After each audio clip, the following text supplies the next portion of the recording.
Film ini berfokus pada sepasang pengantin baru yang hidup di sebuah desa di pesisir pantai. Si suami bernama El adalah seorang nelayan, sedangkan istrinya yang bernama Susan bekerja sebagai pegawai negeri sipil. Beberapa bulan setelah menikah, mereka dianugerahi seorang bayi laki-laki. Tapi naasnya bayi tersebut meninggal dunia selang beberapa menit setelah dilahirkan. Peristiwa itu membuat Susan jadi bersedih dan malas ngapa-ngapain. Ia tidak bekerja karena masih dalam masa cuti melahirkan. Oleh sebab itu, El pun memutuskan untuk menemani Susan di rumah saja. Padahal biasanya ia sangat rajin melaut. Suatu hari, ketika mood Susan sudah membaik, El mengajaknya untuk mandi bersama karena sudah beberapa hari Susan tidak mandi. Di sana mereka bermesraan, bahkan sampai beberapa ronde. Selain menenangkan Susan yang selalu teringat bayi mereka, El juga harus menanggung beban ekonomi keluarga kecil itu. Apalagi akhir-akhir ini perolehan ikan mereka sangatlah sedikit.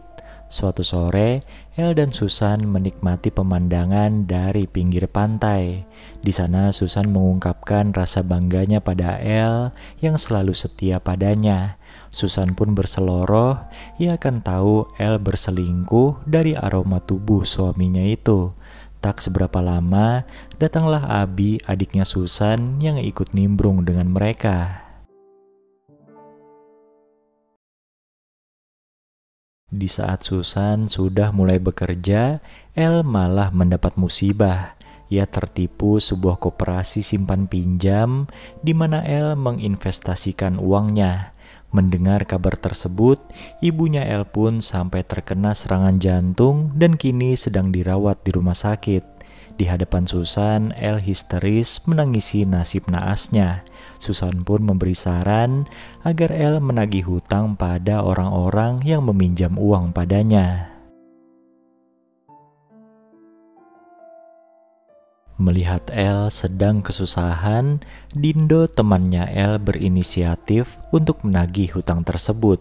Orang pertama yang didatanginya adalah Flor. Flor adalah seorang gadis cantik yang merupakan teman sekaligus tetangganya El. Sayangnya saat itu, Dindo tidak berhasil mendapat uang dari Flor karena gadis itu juga sedang berkantong kering. Usaha El dan Susan untuk meminta bantuan pada wakil wali kota pun harus diurungkan sebab pejabat itu nyatanya malah memodusi Susan yang cantik.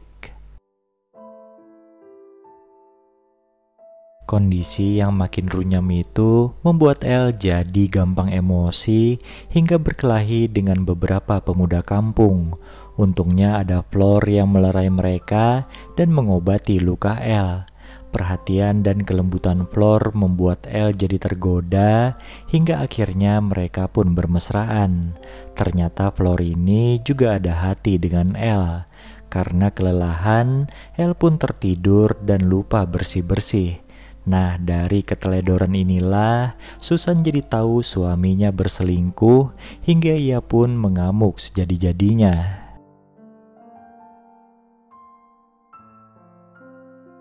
Keesokan paginya, Susan yang tidak ingin kecolongan lagi memutuskan untuk berhenti bekerja agar bisa mengawasi suaminya.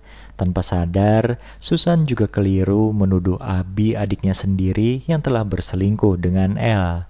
Di tengah kebangkrutan dan keterpurukan mereka, El dan Susan pun berbaikan lewat hubungan badan. Mereka sepakat mengurung diri di rumah dan terus-menerus bermesraan. Hingga akhirnya mereka saling menyakiti satu sama lain sampai meninggal bersama-sama.